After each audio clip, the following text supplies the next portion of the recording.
혹시 이 자리에 계신 분들 중에 하나님을 보신 분이 계신가요? 하나님을 볼 수 있다면 하나님은 어떤 모습으로 보여지실까요? 하나님이 만약 이 자리에 우리 앞에 딱 나타나신다면 우리 앞에 나타나시는 하나님의 모습은 과연 어떤 모습일까요? 사실은 인간과 하나님은 이 존재 지평 자체가 다릅니다. 좀 어려운 말인데 좀 설명하기 좀 어려워요. 어쨌든 인간과 하나님은 존재 지평이 완전히 다르기 때문에 인간과 하나님 사이에서는 서로 교차할 수 있는, 만날 수 있는, 인간이 특별히 하나님을 경험할 수 있는 그런 방법이 사실은 없죠. 만약에 인간이 하나님을 경험하고 또 알 수 있다면 유일한 한 방법은 뭐냐면 하나님이 인간이 느낄 수 있는, 인간이 경험할 수 있는 가시권 안으로 들어올 때만 가능해요. 그거를 이제 신학적으로 테오파니 뭐 이렇게 말하기도 하는데요. 하나님이 인간이 볼 수 있는 시각, 인간이 들을 수 있는 이 청각, 인간이 느낄 수 있는 이 감각, 또 인간이 인지할 수 있는 인식 가운데로 하나님이 들어오시는 거예요. 그래야만 우리가 하나님을 알 수가 있어요. 그 이야기들을 기록한 게 사실은 성경이죠. 인간은 하나님을 알 수 없는데 하나님이 인간이 알 수 있는 방법으로 인간의 어떤 이 세계 안으로 들어오신 거죠. 예를 들면 창세기 15장에 보면 하나님께서 아브라함에게 나타나시고요. 출애굽기 3장에 보면 떨기나무 불꽃 가운데 모세에게 나타나시고요. 출애굽기 20장, 28장을 보면 꿈속에서 야곱에게 나타나기도 하셨고, 이사야서 6장 말씀을 보면 환상 중에 하나님의 모습을 보기도 하죠. 천사를 통해 간접적으로 나타나기도 하셨고, 또 성막과 지성소 안에 있는 그룹들 사이에서 상징적으로 임재하신다고 말씀하기도 하셨죠.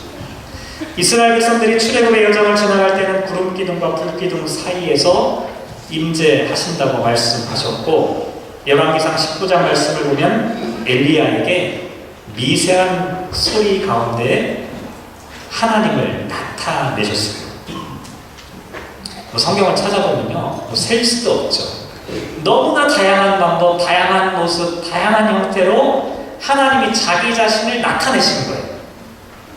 어떤 획일적인 방법이 없어요. 그런데 이렇게 하나님이 자기 자신을 나타내셨지만 어느 누구도 하나님의 모습이 이렇다 라고 확신할 수 있는 사람은 없어요. 기껏해야 모세가 뭘 봤어요? 하나님이 지나가는 그 뒷모습, 뒷자락만 봤을 뿐이죠. 왜냐하면 조금 전에 말씀드린 대로 인간과 하나님 사이에는 존재 지평이 완전히 다르기 때문에 인간이 하나님을 완전히 파악할 수 있는 방법은 없어요. 만약에 저와 여러분이 인간이 하나님을 완전히 파악했다, 그것은 이미 신이 아니죠. 인간의 경험과 인간의 지성과 인간의 생각 안으로 하나님이 다 보여 손바닥 안에 있어요. 그 하나님이 아니죠. 우리는 하나님을 불완전하게 부분적으로밖에 알 수가 없어요. 그런데 하나님께서 자기 자신을 가장 결정적으로 나타내신 사건이 있는데 그 사건이 뭐냐면 바로 예수 그리스도의 사건이라고 우리가 믿고 있죠. 여러분들 주보를 보시면 오늘이 교회력으로 어떤 날인지 다 아마 우리 교회에서 벌써 교회력을 사용한 지가 오래되니까 다 아실 텐데, 오늘이 주현절 두 번째 주일이죠. 조주현이 있어가지고 꼭 주현절이 되면 주현이 생각이 자꾸 나요. 주현이는 아마 주현절을 아마 꼭 기억할 수 있을 것 같은데, 주현절이라고 하는 말이 영어로 에피파니예요. 이 에피파니라고 하는 말은 에피라고 하는 말과 이 파이노라고 하는 단어가 결합되어져 있는데, 에피라고 하는 것은 영어로 upon이에요. 그리고 파이노는 뭐냐면 show라고 하는 의미를 갖고 있어요. 그래서 영어로 번역하면 어떻게 번역할 수 있냐면 appearance, 나타남, 드러남 뭐 이런 표현이나 아니면 좀 더 어려운 표현으로는 manifestation이라고 하는 단어로 표현하기도 해요. 그래서 한국말로도 좀 어려운데요. 현현. 제가 신현철 목사인데 현자가 두 번 하나님의 현현, 드러나심, 나타나심 뭐 이런 의미를 갖고 있죠. 사실 이 단어는 처음에는 종교적인 언어가 아니었어요. 어떤 의미를 갖고 있었냐면 고대의 통치자가 자기가 다스리고 있는 이 도시들을 방문한다라고 하는 의미를 갖고 있어요. 최고 통치자가 자기가 다스리고 있는 그 도시를 방문해가지고 자기의 모습을 보여주는 겁니다. 자기의 모습을 나타내는 거예요. 현현하는 거예요. 이게 원래 에피판이라고 하는 단어의 뜻이었어요. 그런데 초대교회 성도들이 이 에피판이라고 하는 단어를 어떻게 사용하기 시작했냐면 빛이 어둠 속에서 스스로를 나타내듯이 하나님께서 예수님을 통하여 자기를 계시하시는 사건으로 사용하기 시작했어요. 다시 말씀드리면 하나님의 영광이 예수님에게서 보인다라고 하는 의미로 에피판이라고 하는 단어를 사용하기 시작했다는 거죠. 그래서 주연절이 되면 꼭 묵상하는 말씀이 두 개가 있는데요. 그 중에 하나는 뭐냐면 예수님의 세례 사건이고 또 다른 하나는 우리가 함께 읽은 가나의 혼인잔치 사건이에요. 왜냐하면 예수님께서 세례를 받는 순간, 우리가 지난주에 함께 생각해봤죠. 하늘이 열리고 성령님이 강림하시면서 이는 내 사랑하는 아들이라고 하는 하늘의 음성을 통해 하나님께서 자기 자신을 예수님을 통해 지금 드러내는 사건, 그것이 바로 예수님의 세례 사건이기 때문에 가나의 혼인잔치 사건도 마찬가지입니다. 오늘 보면 요한복음 2장 11절 말씀에 보면 예수께서 이 첫 표적을 갈릴리 가나에서 행하여 그의 영광을 나타내시매 라고 하는 표현이 나옵니다. 예수님께서 이 갈릴리 가나의 사건을 통해 그의 영광을 나타내신다. 공교롭게도 여기 나와 있는 나타내신다는 단어가 에피판이라고 하는 단어부터 비롯된 그 단어라고 하는 것이죠. 다시 말씀드리면 예수님께서 행하신 가나의 혼인잔치 사건은 하나님을 나타내고 예수 그리스도의 영광스러운 모습을 드러내는 그와 같은 사건이었다는 것이죠. 그래서 오늘 우리가 이 말씀을 통해서 하나님이 어떻게 자기 자신을 드러내시는지, 특별히 가나의 혼인잔치 사건을 통해 하나님은 어떤 모습으로 지금 보여지고 계시는지 하는 것들을 잠깐 생각해 보려고 합니다. 뭐 이 내용은 이제 우리가 너무나 잘 알고 있죠. 어떤 내용입니까? 가나라고 하는, 제가 이런 조크를 하면은 우리 아이들이 되게 싫어하는데 가나 초콜릿 같은 전혀 먹히지 않는 가나라고 하는 아주 작은 시골 마을에 혼인잔치가 벌어졌죠. 그런데 잔치를 벌이다가 중간에 어떤 일이 생겼냐면 포도주가 떨어졌어요. 포도주가 떨어지니까 잔치를 준비하는 사람들이 지금 난리가 났어요. 마침 그 자리에 누가 있었어요? 예수님도 계시고 예수님의 어머니도 계셨죠. 왜 그랬을까요? 정확히 알 수는 없지만 아마도 그 결혼식이 예수님의 가족과 아마 친척 관계에 있었던 것 같아요. 다시 말씀드리면 예수님과 예수님의 어머니 마리아는 그냥 손님으로 간 게 아니라 어쩌면 그 혼인잔치에서 아주 중요한 역할을 하고 있었는지도 모른다는 것이죠. 그러니까 예수님의 어머니 마리아는 포도주가 떨어졌다는 소식이 남의 일 같지가 않은 거예요. 깜짝 놀랐죠. 어떻게든 문제를 해결해야 돼요. 그래서 막 동분서주하기 시작한 거예요. 아들에게도 이 소식을 좀 알렸어요. 큰일 났기 때문에.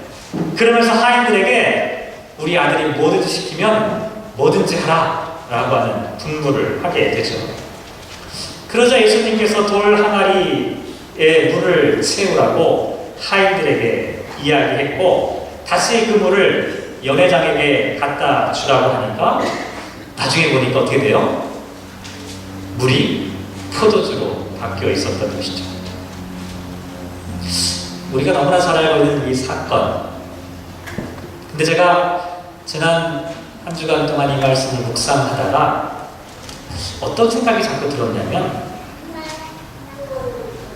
본문에서는 예수님께서 물을 포도주로 바꾸셨다라고 하는 직접적인 표현이 없다는 사실이에요. 저는 그 전까지 있는 줄 알았어요. 그 성경을 다시 한번 잘 살펴보니까 예수님께서 물을 포도주로 바꾸셨다라고 하는 직접적인 표현이 나와 있지 않아요. 또 그 잔치에 참여한 사람들이 예수님께서 물을 포도주로 바꾸신 분이라고 하는 것을 알고 있었던 사람도 사실 없었어요. 한번 실제로 여러분 찾아볼까요? 등장인물도 한번 생각해 볼까요? 맨 먼저 생각해 볼 수 있는 사람이 누굽니까? 예수님의 어머니 마리아죠. 예수님의 어머니 마리아가 예수님에게 뭐라고 말합니까? 포도주가 없다. 그러니까 예수님께서 뭐라고 답변했죠? 여자여, 나와 무슨 상관이 있나이까? 내 때가 아직 이르지 아니하였나이다. 제가 전에도 한번 말씀드렸는데 이 여자여 하면 우리가 좀 어머니한테 감히 이게 좀 잘 정서적으로 안 맞긴 한데 제가 설명드렸죠. 이거는 아주 불경한 표현이 아니라 최고위 극존칭의 어떤 표현이라고 말씀을 드렸어요.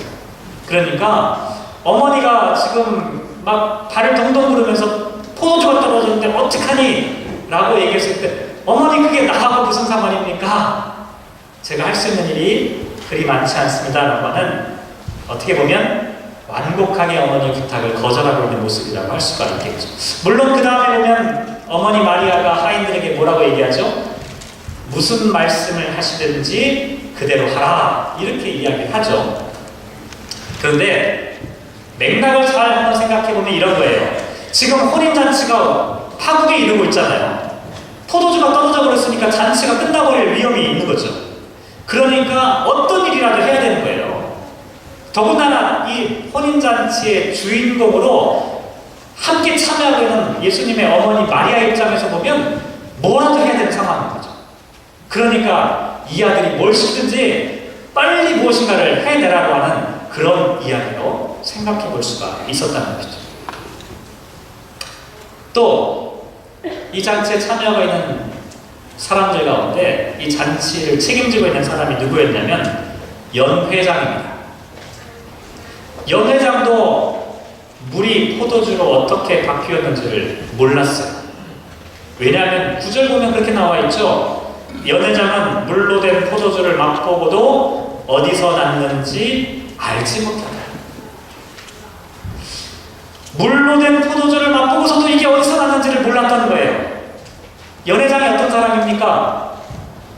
이 혼인잔치를 주관하는 최고 책임자를 의미해요. 다시 말씀드리면 혼인잔치에 필요한 모든 음식과 포도주와 모든 좌석들을 다 준비하고 세팅하고 계획하고 진행하는 사람이 바로 연회장이었다는 거죠. 그런데 그 연회장이 이 포도주의 출처가 어딘지를 몰랐다는 거예요. 물론 그 다음에 보면 뭐라고 되어 있어요? 물 떠온 하인들은 알더라 이렇게 되어져 있죠. 그런데 여기서 하인들이 알았다는 것은 과연 무엇일까요? 지금 이 포도주가 자기들이 돌 항아리에 갖다 부은 물이라는 것을 알고 있었다는 말이에요. 그런데 이 사람들도 이 물이 어떻게 포도주로 바뀌었는지는 사실 몰랐어요. 다만 자기들이 돌 항아리에 갖다 부었는데 그걸 다시 갖다 주니까 이게 포도주가 되어버린 것 뿐이에요. 그걸 알 뿐이에요. 왜냐하면 만약에 예수님께서 물을 포도주로 바꾸신 주인공이라고 하는 사실을 알았더라면 이 하인들은 즉각적으로 어떻게 했을까요? 연회장에게 보고를 했을 거예요. 그리고 연회장은 잔치의 주인공인 신랑에게 아마 얘기를 했을 거예요. 근데 10절 말씀을 보면 연회장이 신랑에게 이렇게 말하죠. 사람 하나 먼저 좋은 포도주를 내고 취한 후에 낮은 것을 내거늘 그대는 지금까지 좋은 포도주를 두었도다. 이렇게 말하고 있죠. 무슨 얘기입니까? 이 잔치의 주인공이었던 신랑도 몰랐고 잔치를 주관하고 있었던 연회장도 몰랐고 심지어는 항아리에서 물을 가져다가 포도주를 다시 옮겼던 그 하인들조차도 몰랐고 예수님의 어머니도 몰랐고 하객들도 몰랐고 아무도 몰랐다는 거예요. 이렇게 생각해보니까 궁금증이 생겼어요. 왜 예수님은 자기가 일을 했다는 것을 사람들에게 드러내지 않았을까요? 제가 만약에 이 상황에서 예수님의 위치에 있었다면 저는 예수님의 어머니 마리아가 포도주가 떨어졌다고 했을 때 아직 내 때가 이르지 않았다라고 말하지 않았을 것 같아요. 오히려 어머니 걱정하지 마세요. 조금만 기다려보세요. 아주 자신만만했을 것 같아요. 또 하인들에게 물을 기러오라고 이야기하고 그 다음에 그 물을 연회장에게 갖다 주라고 이야기하면서 저 같으면 이렇게 했을 것 같아요. 사람들 막 웅성웅성하고 있을 거 아니에요? 그때 여러분 저를 보십시오. 거기 떠들지 말고 여기 좀 보세요. 지금 엄청난 일이 벌어질 겁니다. 자, 여기 물이 있죠? 자, 이 물을 한번 떠서 드셔보세요. 포도주로 바뀌었을 겁니다. 그럼 어떻게 됐을까요? 사람들이 막 박수를 치고 난리가 나지 않았을까요? 아마 막 함성을 쳤을 것 같아요. 왜 예수님 그렇게 하지 않으셨을까요? 예수님은 자기 자신을 드러내실 수 있는 절호의 기회를 맞이했음에도 불구하고 당신을 드러내지 않으셨어요. 사람들이 몰라요. 도대체 누가 이와 같은 능력을 행했는지를 아무도 알지 못했다는 것이죠. 물론 요한복음 2장에 나와 있는 이 가나의 혼인잔치 사건에서는요, 물이 포도주로 바뀌는 이 기적적인 능력 자체가 중요한 것은 아니에요. 전에도 한번 말씀드린 기억이 나는데요. 6절 말씀에 보면 유대인의 정결 예식을 따라 두세 통 드는 돌 항아리 6이 있었다라고 하는 표현이 나와 있죠. 6이라고 하는 이 숫자는 불완전한 숫자죠. 인간의 숫자죠. 다시 말씀드리면 유대인들이 정결 예식을 행하고 있는 유대의 율법주의는 제한적이고 불완전하다고 하는 것을 상징적으로 표현하는 그런 의미를 갖고 있어요. 그런데 그 물이 포도주로 바뀐다는 것은 이제 유대교의 율법주의 시대가 끝나고 새로운 하나님 나라의 잔치가 시작된다는 것을 나타내주는 그런 의미를 갖고 있죠. 그러니까 물이 포도주로 바뀐다라고 하는 어떤 기적의 능력 자체가 중요한 것은 아니에요. 그런데 아무리 그렇다고 쳐도 이와 같은 기적을 행하셔서 하나님 나라의 표적을 일으켜주시는 그 주인공이 예수님이라고 하는 것을 보여주면 좋았을 텐데, 오늘 주연절 이게 나타남이잖아요. 예수님이 충분히 자기 자신을 드러내고 나타내서 예수님이 누구라는 것을 보여줄 수 있잖아요. 너무나 좋은 기회였어요. 그런데 왜 예수님은 자기 자신을 드러내지 않으시고 가나의 혼인잔치의 표적을 일으키실 것일까? 라고 하는 것이 궁금증이었어요. 거기에 대한 대답을 하기 전에 오늘 본문을 요한복음 2장 말씀과 함께 고린도전서 12장 말씀을 봉독했는데요. 고린도전서 12장 11절 말씀이 오늘 설교 제목이기도 하죠. 그 내용을 간단하게만 설명을 드리면 사도 바울이 고린도 교회를 향해 쓴 편지인데, 고린도 교회는 어떤 상황에 처해 있었냐면 은사에 대해서 혼란에 빠져 있었어요. 고린도 교회 안에 다양한 은사를 갖고 있는 사람, 다양한 직분과 사역을 맡은 사람들이 있었어요. 예를 들면 지혜의 말씀을 말하는 은사가 있는 사람이 있었고, 지식의 말씀을 전하는 은사가 있었던 사람, 능력을 행하는 은사, 예언하는 은사, 영분별하고 각종 방언을 말하고 방언을 통역하는 은사, 수많은 은사를 갖고 있는 사람들이 고린도 교회 안에 많이 있었다는 거예요. 그런데 사도 바울은 뭐라고 말하고 있냐면, 이와 같은 모든 은사와 직분과 사역은 한 분 하나님께서 그의 뜻대로 각 사람에게 나누어 주신 것이다. 다시 한번 잘 기억해 보세요. 수많은 은사가 있는데 이 수많은 은사와 능력들은 한 분 하나님께서 당신의 뜻대로 각 사람들에게 나누어 주셨다는 것이죠. 왜 이와 같은 은사를 하나님께서 나누어 주셨냐면 6절에 보면 모든 것을 모든 사람 가운데 이루시는 하나님을 드러내기 위해서죠. 다시 정리해보면 이래요. 다양한 은사가 있고 다양한 직분이 있고 다양한 사역을 하는 사람들이 모여서 뭘 해야 하냐면 한 분 하나님을 드러내는 거예요. 한 분 하나님을 보여주는 것이 바로 교회 공동체라고 하는 것을 사도 바울이 지금 고린도 교회에게 가르쳐주기 위해서 이 말씀을 하시는 거예요. 이 말씀을 요한복음의 이야기와 한번 연결시켜서 한번 생각해 보시기 바랍니다. 가나의 혼인잔치에서도 여러 사람들이 여러 모양으로 다양한 은사와 다양한 직분과 다양한 사역으로 함께 참여하고 있었죠. 예를 들면 예수님이 계셨잖아요. 예수님의 어머니 마리아도 있었고요. 하인들도 있었죠. 연회장도 있었어요. 그리고 거기에 그저 참여하는 하객들도 있었어요. 신랑들도 있었어요. 다양한 사람들이 다양한 모양으로 다양한 은사와 다양한 직분과 다양한 모습을 갖고 있는 사람들이 지금 그 가나의 혼인잔치에 함께 모여져 있었어요. 그런데 물로 포도주로 바꾼 이 기적은 예수님 혼자서 이룬 기적이 아니었어요. 그의 뜻대로 각 사람에게 나눠주신 은사와 직분과 사역을 감당하는 사람들이 함께 이룬 일이었다는 것이죠. 다시 한번 생각해 볼까요? 지금 혼인잔치에 딱 한 사정을 그냥 남의 일로 생각하고 구경만 하고 앉아있을 수 없었던 어머니, 아직 자기가 나설 때가 아니라는 생각을 품고 있으면서도 어머니의 부탁을 거절할 수 없었던 아들, 무슨 영문인지 모르면서 시키는 대로 물을 퍼서 항아리에 담고 그것을 다시 퍼서 사람들에게 내어준 하인들, 연회장과 신랑, 하객들, 이 모든 사람들이 예수님의 기적을 이루는 데 있어서 없어서는 안 될 작은 예수들이었다는 것이죠.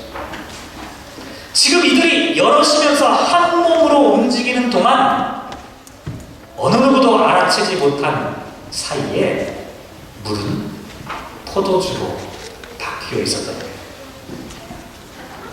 그런데 중요한 것은 뭐냐면 이와 같은 잔치의 모습을 통해 무엇을 보여줄 수 있냐면 바로 하나님 나라의 잔치, 다시 말씀드리면 하나님의 모습이 그 가운데 투영되어지고 있다는 것을 말씀하고 있다는 것이죠. 반면에 고린도 교회는 어땠어요? 은사가 넘치는 교회였죠.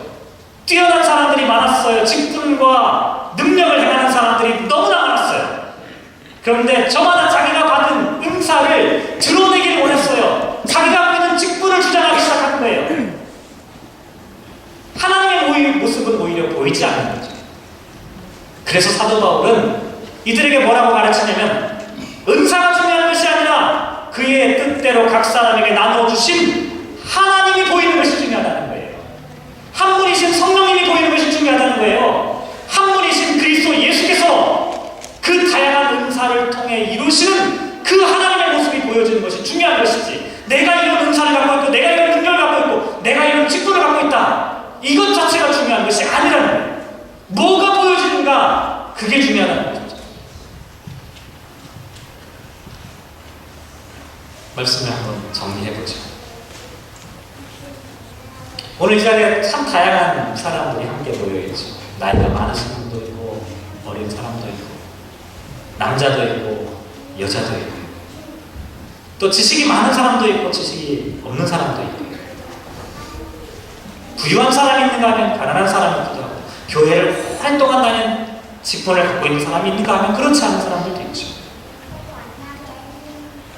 근데 문제는 우리의 모습을 통해 하나님의 어떤 모습이 드러나고 있느냐라고 하는 점이에요. 혹시 흥겨운 잔치집에 한번 가보신 적이 있으신가요? 그냥 들어가기만 했는데 어깨가 막 저절로 들썩거려지는 그런 잔치집. 아마 경험해 보신 적 있을 거예요. 그런데 또 이런 잔치집 한번 보신 적 있나요? 잔치집은 잔치집인데 들어가는데 왠지 모르게 썰렁하고 불편한 잔치집. 들어가 보니까 예를 들면 부모님 생신잔치를 하는데 형제들끼리 제사다툼을 하고 있어요. 겉으로는 잔치를 벌이고 있는데 그 안에는 냉랭한 기운이 감돌고 있어요. 예수님께서 물을 포도주로 바꾸는 기적을 행하셨는지 아무도 몰랐죠. 자기를 드러내지 않으셨죠.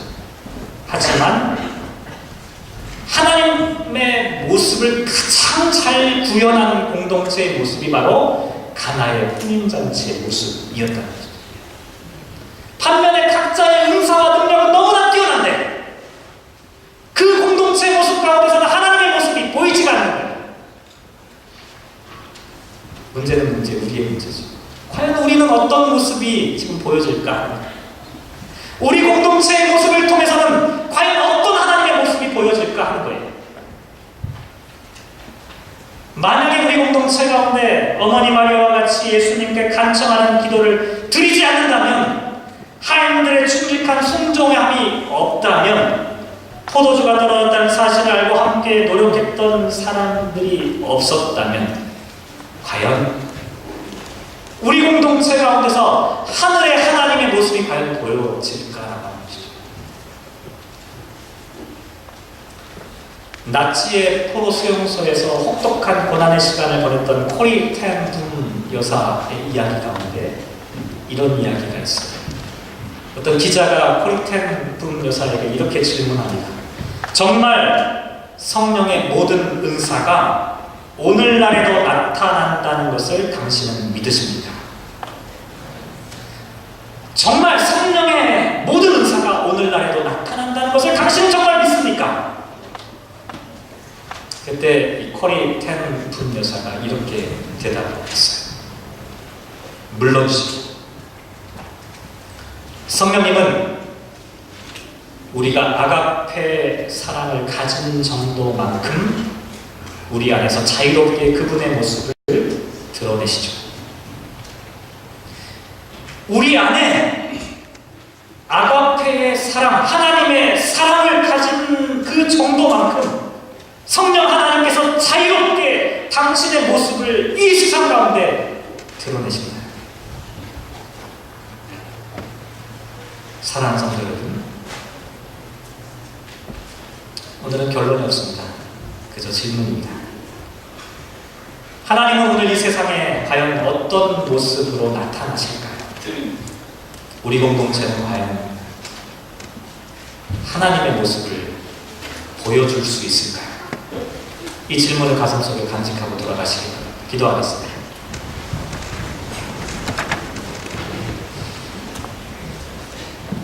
사랑이 많으신 아버지 하나님, 고린도 교회는 은사가 많고 능력도 많았던 사람들이 많이 있었습니다. 지식도 많고 지혜도 많았던 사람들이 있었습니다. 방언의 능력을 행할 수 있는 사람도 있었고, 통역하고 번역하고 또 예언하고 또 병을 고치고 수많은 일들을 하나님의 이름으로 행사하는 사람들이 많이 있었습니다. 그러나 그 공동체에서는 하나님이 보여지지 않았습니다. 하나님이 나타나지 않으신 것입니다. 그러나 어느 시골 마을 작은 결혼식에서 그저 충직하게 자신의 맡은 바 소명을 순종으로 감당했던 하인들이 물을 깃고 물을 움직이는 순간에, 또 그 잔치의 모든 일들을 세세하게 살펴보고 있던 연회장, 또 그 잔치가 파국으로 치닫지 않도록 수많은 일들을 함께 담당했던 그 사람들과 함께 더불어 예수님은 천국의 잔치를 베푸셨고 그 잔치에는 하나님의 모습이 보여졌습니다. 하나님, 오늘 우리가 살아가는 이 시대 우리들의 공동체, 우리 교회는 과연 하나님의 모습을 이 세상 가운데 보여주는 하나님이 나타나시는 공동체일까를 말씀을 통해 묵상해 봅니다. 주현절입니다. 그리스도의 빛이 하나님의 현현하심이 하나님의 나타나심이 이 세상에 선포되어지는 그와 같은 계절을 우리가 살아가고 있습니다. 우리가 그 빛을 이 세상 가운데 비추는 사람들이 되어야 할 터인데 과연 이 세상 가운데 그 빛을 온전하게 전달하고 있는지 우리 스스로 질문하고 생각할 수 있도록 인도하여 주시옵소서. 하나님, 그리하여서 우리들의 질문과 우리들의 생각을 통해 하나님께서 우리에게 원하시는 것이 무엇인지를 깨달아 알 수 있도록 그와 같은 통찰력과 깨달음도 허락하여 주시고 그 깨달음을 통해 우리의 삶이 변화되어질 수 있도록 우리의 삶의 실천도 주님 허락하여 주시옵소서. 함께 하시기를 간절히 소망하며 이 모든 말씀 예수님의 이름으로 기도합니다.